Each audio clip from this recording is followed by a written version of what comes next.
Isomerism क्या होता है? आइसोमेरिज्म क्या होता है? आइसोमेरिज्म क्या होता है कि क्या है इनमें फर्क क्या है? इनमें फर्क क्या है? इनमें फर्क सिंपली ये है कि इनकी देखिए कंडक्टिविटी चेंज है। यहां पे देखिए एक कार्बन पर स्ट्रक्चर डिफरेंट हो, पर स्ट्रक्चर क्या हो, डिफरेंट हो, तो इन कंपाउंड को हम क्या कहेंगे? इन कंपाउंड को हम क्या कहते हैं? एक मैंने लिखा है तो ये गलत है बेटा, ये गलत है, ठीक है, इसको मैंने करेक्ट कर दिया। ऑक्सीजन में हाइड्रोजन नहीं आएगा। में अब अल्केन है, अल्केन के प्रिंसिपल रिएक्शंस क्या होते हैं?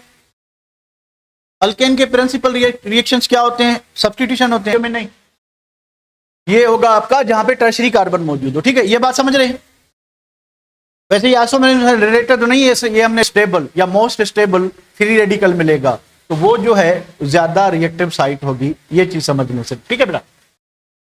उसके